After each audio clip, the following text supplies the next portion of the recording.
और जो नरेंद्र मोदी के साथ खड़े नहीं होंगे वो देशद्रोही कहलाएंगे। अगर आप राहुल गांधी के साथ खड़े हैं तो देशद्रोही कहलाएंगे। अगर आप अखिलेश यादव के साथ खड़े हैं तो भी आप देशद्रोही माने जाएंगे।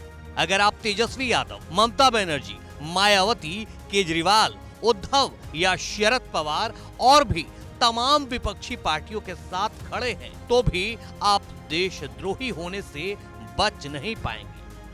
ये हम नहीं कह रहे हैं, 32 साल पुराने कांग्रेसी और हाल में हृदय बदलकर कांग्रेस विरोधी बने आचार्य जी ने चुनावी मौसम में आदेश सुना दिया है। आप भी सुन लीजिए। इस चुनाव में जो भी लोग इस देश को प्यार करते हैं वो सब के सब नरेंद्र मोदी के साथ खड़े नजर आएंगे और जो नरेंद्र मोदी के साथ खड़े नहीं होंगे वो देशद्रोही कहलाएंगे। देशद्रोह जैसा संगीन गुनाह किसे कहते हैं, इसके भी पन्ने अपने कानून की किताबों से मिटा चुके हैं, क्योंकि आपके इस बयान से तो वो भी इत्तेफाक नहीं रखेंगे जिनके लिए आपने समूचे विपक्ष और विपक्षी वोटरों को देशद्रोही बना डाला है।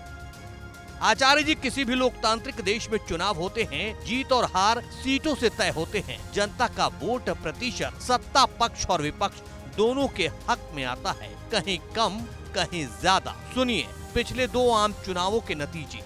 17वीं लोकसभा के गठन के लिए 11 अप्रैल से 19 मई 2019 के बीच 7 चरणों में चुनाव हुए थे। बीजेपी का वोट प्रतिशत 37.43% था और एनडीए का 45%। इसी चुनाव में कांग्रेस का वोट प्रतिशत 19.51%, जबकि यूपीए का 26% था।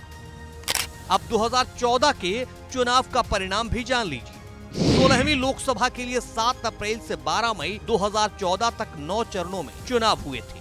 बीजेपी को 31% वोट मिले, जबकि एनडीए का संयुक्त वोट शेयर 38.5% था, जबकि कांग्रेस को 19.3% वोट मिले थे।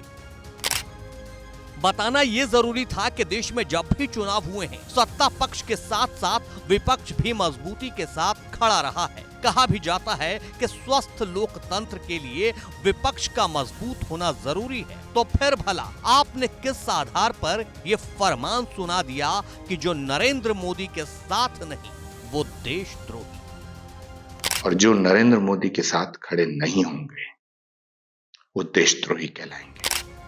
आचार्य जी इसी बयान के अगले हिस्से में राम मंदिर को लेकर राहुल गांधी की एक मीटिंग का जिक्र कर रहे हैं।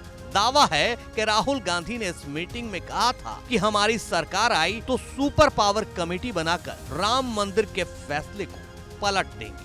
मैं कांग्रेस में 32 साल से भी ज्यादा समय मेरा बीता है। जब राम मंदिर का फैसला आया, राम मंदिर बनना शुरू हुआ, उसके बाद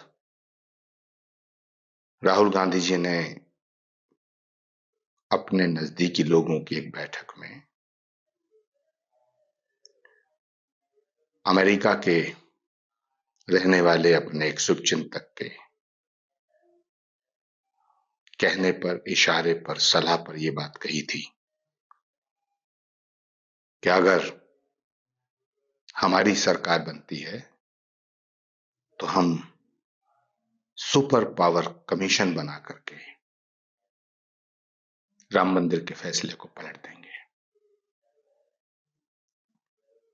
उन्होंने ये भी कहा था जिस तरह शाहवानों का फैसला राजीव गांधी जी ने पलटा था। 3 तलाक के मुद्दे को लेकर के शाहवानों का फैसला, सुप्रीम कोर्ट का जो फैसला था उसको बदल दिया गया था। तो जब शाहवानों का फैसला बदला जा सकता है तो राम मंदिर का फैसला क्यों नहीं बदला जा सकता है। पूर्व कांग्रेसी आचार्य प्रमोद कृष्णम जिस मीटिंग का जिक्र कर रहे हैं उसकी सच्चाई तो खुद राहुल गांधी या उस मीटिंग में मौजूद लोग ही सामने ला सकते हैं, लेकिन समूचे विपक्ष और विपक्षी वोटरों को महज मोदी के नाम पर देशद्रोही बताने का जो संगीन गुनाह प्रमोद कृष्णम चुनावी मौसम में कर रहे हैं, क्या इसका संज्ञान चुनाव आयोग लेगा?